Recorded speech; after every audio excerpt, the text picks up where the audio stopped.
Baik, Bapak Ibu guru sekalian, pada kesempatan ini saya akan berbagi mengenai koneksi antar materi dalam hal coaching.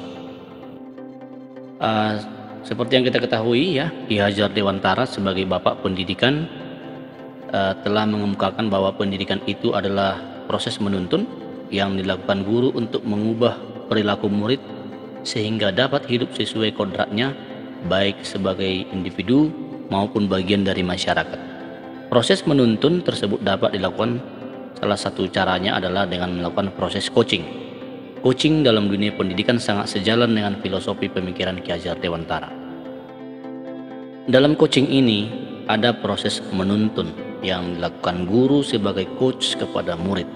Sebagai coach untuk menemukan sebuah kekuatan kodrat dan potensinya untuk bisa hidup sesuai tuntutan alam dan zaman.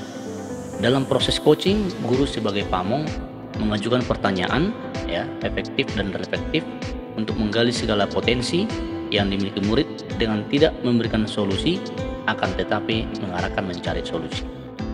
Coach mempunyai peran yang sangat penting pula dalam sistem pamong yang digaungkan Ki Hajar Dewantara. Pendidik ya, sebagai penuntun bagi anak didiknya haruslah mampu melakukan pendekatan melalui proses komunikasi. Komunikasi yang dapat membangun kenyamanan dan kesetaraan sehingga tercipta rasa empati, saling menghormati dan saling menghargai antara guru dan murid dan sebaliknya.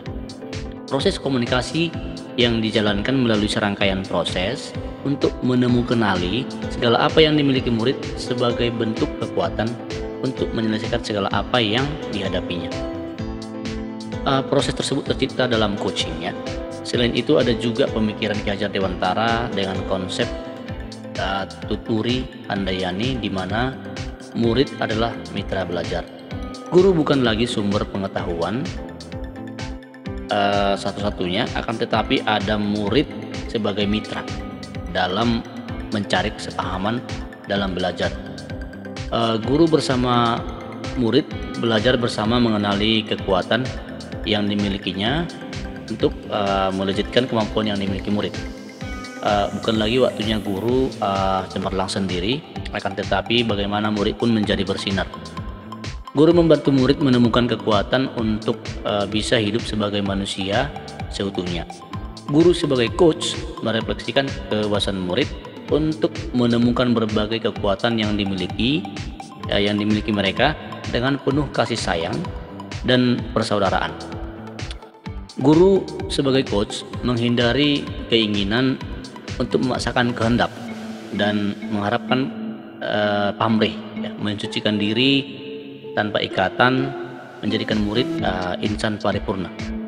Guru sebagai coach menciptakan suasana aman, rasa percaya untuk memberikan kebebasan dan kemerdekaan dengan mengajukan pertanyaan-pertanyaan reflektif untuk menjadi murid kuat secara kodrati. Salah satu bentuk untuk melejitkan potensi murid adalah dengan mengintegrasikan pembelajaran berdiferensiasi, pembelajaran yang selalu memperhatikan kebutuhan belajar peserta didik berdasarkan minat, profil, dan kesiapan belajar. Guru sebagai coach dibutuhkan untuk menggali kebutuhan murid sehingga guru dapat mendesain proses pembelajaran yang mampu memaksimalkan segala potensi yang dimiliki murid. Proses menuntun yang dilakukan dalam coaching adalah sebuah usaha untuk mengeksplorasi murid untuk mampu melejitkan potensinya. Konsep coaching sangat dibutuhkan dalam memberikan layanan pada murid karena sangat berbeda dengan konsep konseling dan mentoring.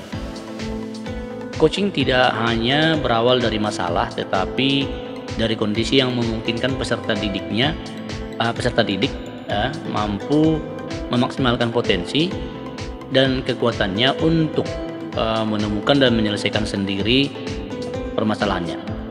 Mentoring merupakan proses yang dilakukan ahli dengan berbagai pengalaman ya kepada mentee untuk menyelesaikan masalahnya. Sedangkan konseling atau konselor itu memberikan bantuan solusi secara konkret untuk menyelesaikan masalah konseling.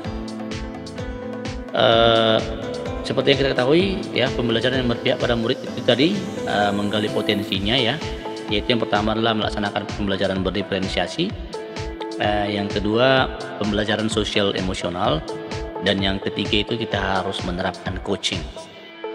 Nah, Bapak Ibu sekalian, dalam hal menerapkan kemampuan coaching kita harus memiliki keterampilan. Yang pertama itu keterampilan membangun dasar proses coaching, keterampilan membangun hubungan baik, keterampilan berkomunikasi, dan keterampilan memfasilitasi pembelajaran. Dalam proses coaching ada satu model yang biasa digunakan oleh coach, model yang dikembangkan dari salah satu model GROW. Model GROW adalah kepanjangan dari goal, reality, option, dan will.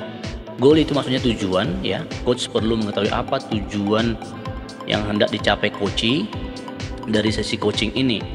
Reality itu hal-hal yang nyata, yaitu proses menggali semua hal yang terjadi pada diri coachee, ya. Options itu pilihan, ya. Coach membantu coachee dalam memilah dan memilih hasil pemikiran selama sesi yang nantinya akan dijadikan sebuah rancangan aksi. Dan will itu merupakan keinginan atau keinginan untuk maju, ya, merupakan suatu keinginan untuk maju, yaitu merupakan komitmen daripada coachee dalam membuat sebuah rencana aksi dan menjalankannya. Model GROW menjadi pijakan dalam melakukan coaching yang selanjutnya dikembangkan menjadi model TIRTA, yang meliputi langkah-langkah tujuan, ya, tujuan utama, pertemuan atau pembicaraan, identifikasi masalah coachee, rencana aksi, ya, coachee, dan tanggung jawab komitmen daripada coachee. Dalam aksi, aspek berkomunikasi untuk mendukung praktek coaching antara lain bisa digunakan juga dengan komunikasi asertif, menjadi pendengar aktif, bertanya reflektif, dan memberikan umpan balik yang positif. Refleksi terhadap proses coaching di sekolah, ya. Proses coaching sebagai bentuk usaha yang dilakukan guru untuk menuntun segala potensi murid, keunikan dan kekuatan murid untuk hidup sesuai kodratnya dan memperbaiki lakunya. Proses coaching menjadikan murid untuk bisa hidup sebagai individu dan merupakan bagian masyarakat yang mampu mengenali, menggali, dan memaksimalkan segala potensi yang dimilikinya untuk menyelesaikan segala masalahnya sendiri. Proses coaching itu menuntun murid untuk berkesadaran penuh, ya, mencapai kemerdekaan belajar yang digali dengan pertanyaan-pertanyaan reflektif untuk memaksimalkan segala potensi yang dimiliki murid. Saya kira demikian koneksi antara materi yang bisa saya buat.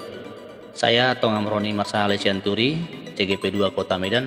Salam guru penggerak, merdeka belajar.